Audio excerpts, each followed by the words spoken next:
La concentration des pouvoirs, les louanges, la gloire, la popularité, tous les médias mis au service d'un seul homme. Moi je l'ai fait, mais je ne pensais pas que c'était mauvais à l'époque.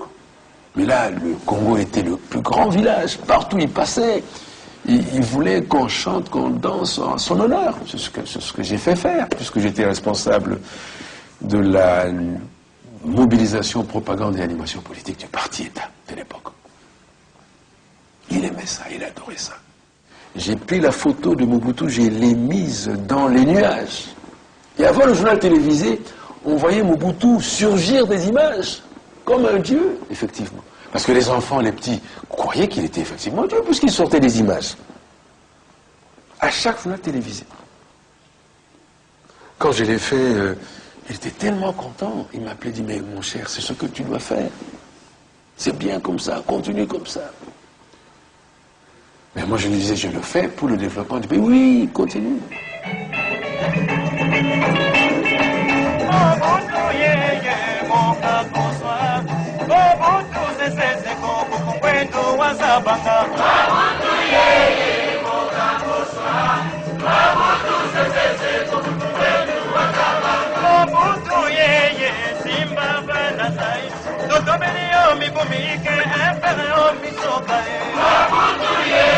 Le mot bouddhisme, lorsqu'on en parle, c'est quoi exactement? Ça se résume en ceci: les enseignements, la pensée et l'action du président fondateur du MPR.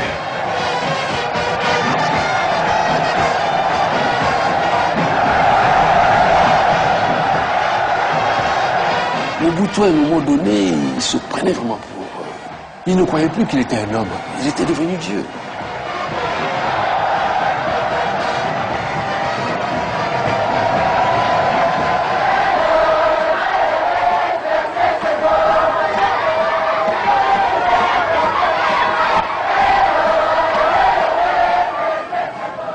Lorsqu'on a affaire à un peuple comme le mien, on ne peut pas se sentir fatigué. Un chef qui se sent aimé, et vous voyez ce plaisir de se savoir aimé par son peuple. Je ne dis pas adorer pour ne pas exagérer. Se savoir aimé, ça fait plaisir. On se tuerait pour ce peuple.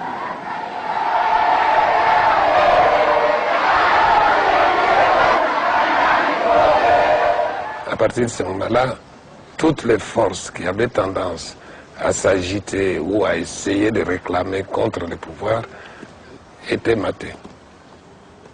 C'était le triomphe.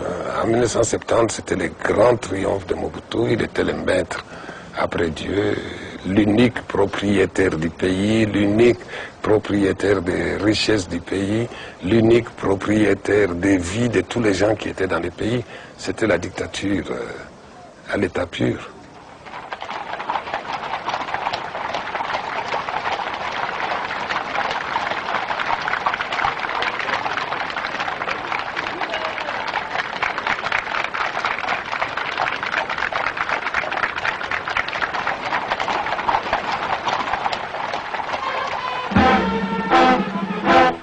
La rhétorique officielle tourne à l'ivresse. Plus besoin de saints ni de christianisme. Le Christ était le prophète des Juifs. Mobutu sera le prophète des Africains.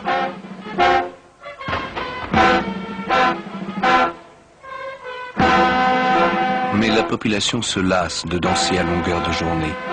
Ventre affamé n'a point de rythme, ni d'oreille. Les bouches parlent, et elles commencent à dénoncer le MPR, ce mouvement populaire de la Révolution qui devient le mouvement des pourris de la République.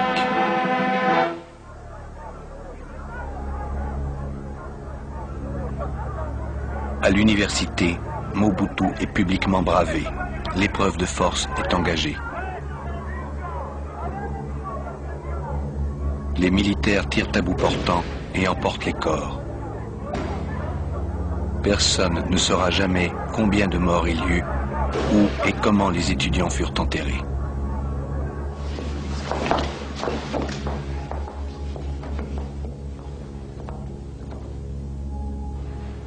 Les leaders de la contestation passent en jugement. 12 d'entre eux seront condamnés à perpétuité.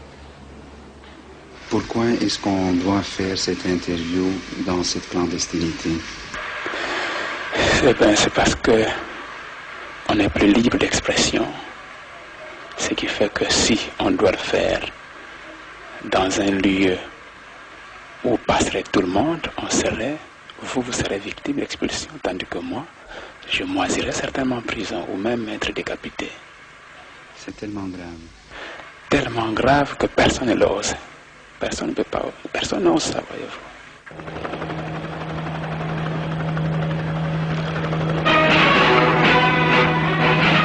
Le président Mobutu fait fermer l'université et incorpore les 2000 étudiants dans l'armée.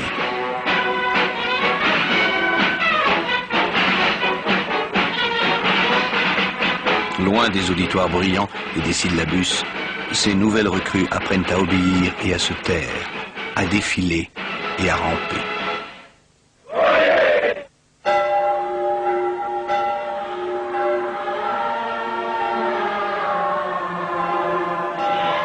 Après l'université, c'est au tour de l'Église d'oser émettre des réserves et de critiquer le parti État et son président fondateur.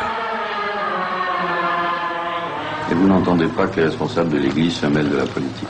Il n'en est pas question, c'est inadmissible, inacceptable.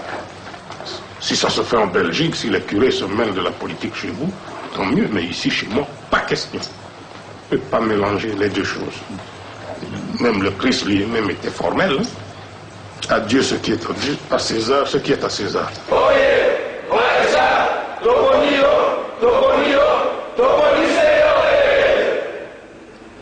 Soldats zaïrois, notre serment.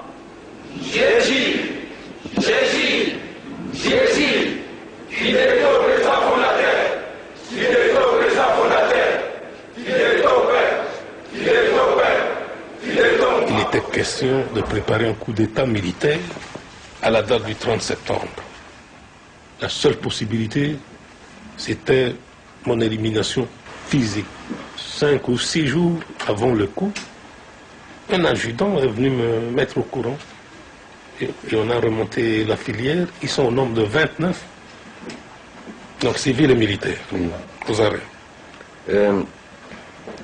12 généraux sur 21, si je suis bien informé, ça fait quand même un beau total. Et alors? Ça montre l'ampleur de ce complot, non? L'ampleur, je ne crois pas. Il ne faut pas dire ampleur pour une armée de 60 000 hommes.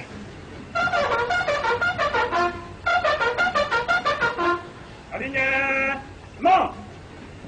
Gardez-vous. Major des forces armées zaïroises coupable de trahison, de complot militaire et de manifestations et réunions publiques sans autorisation. Les condamne en conséquence aux peines suivantes. À la peine de mort pour trahison, à la peine de mort pour complot militaire, à 5 ans de servitude pénale principale pour violation de consignes. Prononce une peine unique, la plus forte, soit la peine de mort. Au général, je suis innocent, mon chef m'a blanchi et j'ai introduit mon recours en annulation auprès de mes avocats. Bonjour, mon général. À l'issue du procès, 13 officiers sont exécutés. Suzabo? Il y a quelques années, lors du procès de la Pentecôte, comme on l'a appelé, vous m'avez dit, dans une interview que j'ai eue avec vous, il fallait poser un exemple. Je suis le chef du compte faire. Il fallait poser un exemple. Est-ce la même motivation qui est à la base des condamnations, des exécutions du procès le plus récent?